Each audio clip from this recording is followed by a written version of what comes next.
This is the beginning. This is going to get a lot worse before it gets better anytime soon. And I'm talking all the way across the board because now you have to look at all the major sports franchises and how this is going to play out. You know, you have to look at the demographics on a lot of the sports franchises. You know, when you go to NHL, when you go to the MLB, there's a lot of Latin players in the MLB.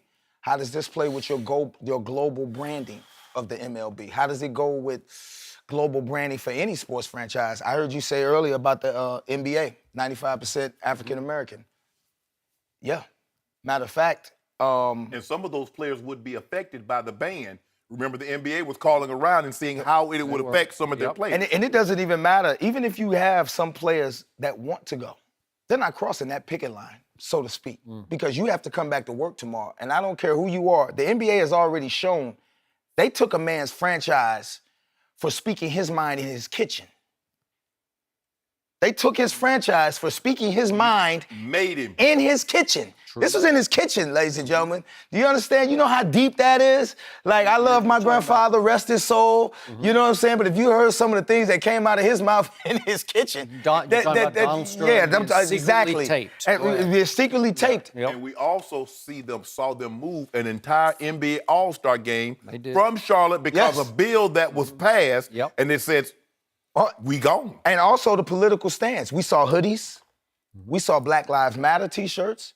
We saw people who I can't breathe. You have a 95% chance of not having the NBA represented after they win the championship, unless you're going to use alternative teams or alternative players. May I just point out that there are obviously a lot of white players who did not vote for Donald Trump either, who have just as big issues in maybe different ways than I bet they in the NBA.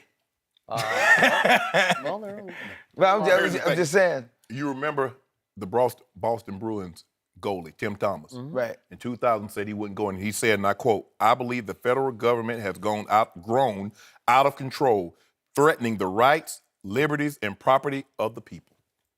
That's what he said. He said it was political. Those are his words. I didn't say it. Well, again, I think it's just a fuse to the bomb. And I think they are fighting back because you saw the reaction to, this is what, a couple of days after winning the Super Bowl? Yeah. This is the immediate thought. This is the thought. You're not highest of highs. This is what you're thinking. This is what you're thinking. This is what's on your mind right now is, I'm not going to the White House. That's just how deep this is. This is never going to get better no time soon. And you heard Devin McCourty. He said some of the prejudices that he speaks of is not representative of what I think of and how I feel. See, now you're starting to see these athletes. It's not only about on-field greatness. It's about morality greatness. Exactly. They have conscience. And how can they in good conscience? Because now they're going to, if they were to go, there's like, we saw him trot out a couple of athletes and a couple of entertainers coming and going into Trump. You have yet to see a black that's not in his cabinet come and go to the White House. So now they're starting to see what the policies that he's implementing. Because these guys like, okay, when I take these pads off, I'm black. What? Yeah. What? That's what my do you mean? community. What do you mean? I haven't even celebrated winning my Super Bowl yet. I haven't celebrated the real winning the Super Bowl yet. I celebrated it in Boston with that, but I haven't went to my family, my friends, to the neighborhood I grew up in to show these people off this ring that I've been playing since I was in 8th grade Pop Warner and doing things like that. I'm taking this ring back to the hood. You know what I mean? Absolutely. So it's a different mindset. But here's the bigger thing too, and I think, what does Tom Brady do? Because he's in a scheduling conflict, maybe something with his mom, or what? I told you what it was. I feel you with that. But here's, excuse me. But you're Trump. This is your friend. Now, what we call this in the hood is called being in the trick bag. Tom Brady is in the trick bag. Well, you need to go higher than Tom Brady. He's a friend of the owner. Yeah, but he's the biggest star. This is what I'm saying is we're talking social-wise. We're talking social media. You don't know if Tom Brady's the biggest star? One of the most respected owners in pro football. Only if you're in football, you know who he is. I don't know. I think a lot of casual fans know who Robert Kraft is. I'm talking about non-football fans know who Tom Brady is. Okay. You know who Tom Brady is. If you're the president at this time and you're sitting here, you need this. You need your friend to come vouch for you. You need this validation. So how do you play that? Because if Tom goes, half of your team is not going. So I don't know if you're going to CGI in extra players or that selfie's going to be real small or, hey, alternative players, alternative jerseys. You know, he's good with that alternative number throwing around there. You know what I'm saying? So how do you play that? It's going to get worse, Skip, a lot worse. Skip, you go after this. And when Mr. Kraft, Coach Belichick, and Tom Brady, you just said something. They vouching for him. Yeah. I vouch for Skip Bayless. Well, Skip Bayless, man, Skip, I vouch for it. 1,000. I say, I know the man. So Skip Bayless don't need it. Skip Bayless can call Shannon Sharpe. For a favor. And say, I need you. Shannon, don't say anything else. All I'm going to say is when and where. Because I'm going to vouch for it. There are certain people that you vouch for. Now, it's interesting. Well, we don't believe with everything. What I want to know, what is it? Is it the misogyny? Is it the xenophobe? What are the issues that you differ on? Because, see, my friendship comes with conditions. I'm not going to allow you to say and do certain things and have me, because that's my name. I got to vouch for that. So, no, bruh, you saying and doing that, you on your own. Take it away, Skip. So just for the record, before I get deeper into this, Tom Brady was angered and alienated by a quote that came from Obama's press secretary at the time. This was 1 week after the Deflategate allegations broke after that AFC Championship game against Indianapolis and Foxborough.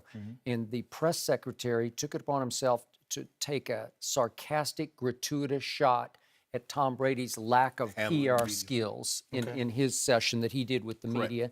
And I can just tell you that he was angered by it to the point he said, then I'm not going to participate in this championship celebration at the White House. Now, you can take that or leave it, but that's just what happened. So now we come full circle 2 years, and we got a big dilemma here for this football team that has been very unified, together through all these Super Bowl wins. And somehow the relationship of the owner and the coach and the quarterback, the big three, did not threaten the unity of this team during the football season, right? Because it seemed to stay together, right? I don't think it played in their mind. I don't think they thought about it. Okay, maybe not. And you told me from the start that your golden rule of your locker rooms that you led so many times, no politics and no religion will be discussed in this locker room. But maybe this is a new day. Maybe the locker room door has been thrown open, and now maybe some politics are going to be discussed in the locker room. I don't think it's, listen, and I don't know this for a fact. I don't think it's that big of a deal in the locker room. You know what I'm saying? He may get guys that's teasing him about it. You may get, again, because at the end of the day, it's about football, and they were winning. They're going to stand behind him when they walk on that field. He's got their undisputed confidence. You know what I'm saying? They're going to march behind him. I think once it comes out of there and people are having to force to make decisions, like Bennett has to make a decision based on his reality of life. He has to make a decision based on his reality of life. We're outside the locker room now. Now it's more like, yo, Tom Brady, I follow you on the field. Now that we walking out the locker room, you on your own. You're not affected by because these guys are the minorities that's being affected. Tom Brady is not the minority. He's in the minority that's being most helped. I don't think it's that big of a deal in the locker room. In the locker room, they probably joking, hey, you got your Trump hat on. Guys probably playing with the Trump hat, probably tried it on. And so ain't no telling. You see what I'm saying? Now it's a big deal because as a team, you would like to be able to go together to celebrate your achievement at the White House where our government is seated. You know, like this is America, the United States of America. And it's always been such an honored tradition to go there. Now it's a new day, new deal. So now are you going to vote as a team? That's what I would do. You should have a team vote with a team meeting. That's not going to fly. You don't think so? Because you didn't make a vote last year or the year before that. Well, you didn't make the vote when Tom Brady, when the head of your team decided that he wasn't going to come. You just said, first of all, this man is the greatest quarterback to play this game. You just won another Super Bowl. You just called him the most clutch player since Michael Jordan. If he's not going, he's the captain. He's the head. He already decided. This is a new day and a new He president. opened this box up. No, but Tom Brady started this. He started this. Let's just get out in the bag. And I'm not faulting him because I love Tom Brady, but he started it. Then you should vote as a team. As a team, If you did not vote last election, why you going to vote this election?